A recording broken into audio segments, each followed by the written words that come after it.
ಮಧ್ಯಾಹ್ನ ಊಟಕ್ಕೆ ಕಡಲೆಕಾಳು, ಆಲೂಗಡ್ಡೆ, ಬದನೆಕಾಯಿ, ಮಸಾಲೆ ಸಾಂಬಾರು, ತೆಂಗಿನಕಾಯಿ, ಚಕ್ಕೆ ಲವಂಗ, ಟೊಮೆಟೊ, ಈರುಳ್ಳಿ, ಬೆಳ್ಳುಳ್ಳಿ, ಶುಂಠಿ, ತೆಂಗಿನಕಾಯಿ ಒಗ್ಗರಣೆಗೆ ಅರ್ಧ, ಆಲೂಗಡ್ಡೆ ಮತ್ತು ಬದನೆಕಾಯಿ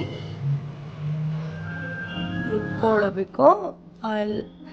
ತೆಂಗಿನಕಾಯಿ, ಟೊಮೆಟೊ, ಈರುಳ್ಳಿ, ಬೆಳ್ಳುಳ್ಳಿ, ಶುಂಠಿ, ಚಕ್ಕೆ ಲವಂಗ ಎಲ್ಲ ಹಾಕಿ ಚೆನ್ನಾಗಿ ನೈಸ್ ಮಾಡ್ಕೊಳ್ಳೋದು. ಇದು ಸಾಂಬಾರು ಪುಡಿ 1 ಟೇಬಲ್ ಸ್ಪೂನ್,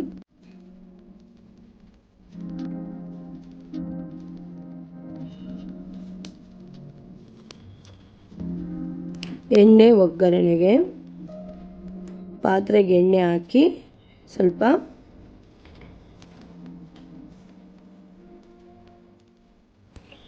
ಸ್ವಲ್ಪ ಸಾಸಿವೆ, ಕರಿಬೇವು,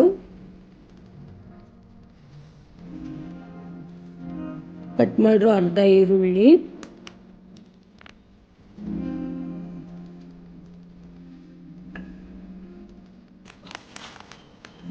ಸ್ವಲ್ಪ ಒಗ್ಗರಣೆ ಮಾಡ್ಕೊಳ್ಳಿ ಅದಕ್ಕೆ.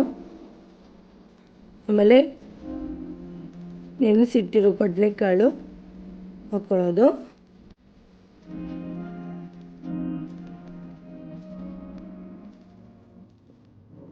ನೆನೆಸಿರೋ ಕಡಲೆಕಾಳನ್ನು ಸ್ವಲ್ಪ ಒಗ್ಗರಣೆಗೆ ಮಿಕ್ಸ್ ಮಾಡೋದು. ಒಗ್ಗರಣೆ ಜೊತೆಗೆ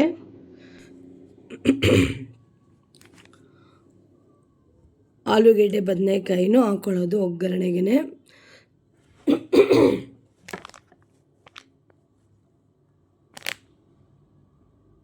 ಸ್ವಲ್ಪ ಮಿಕ್ಸ್ ಮಾಡಿ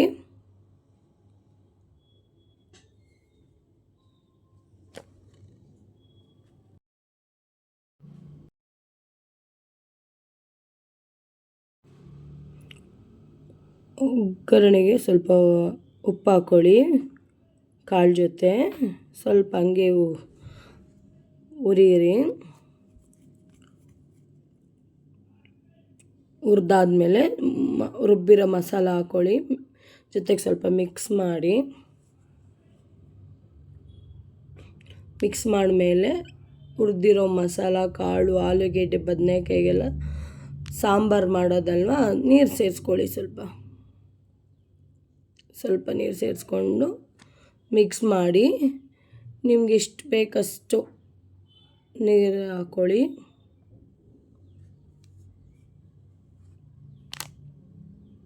ಸಾಂಬಾರು ಅದಕ್ಕೆ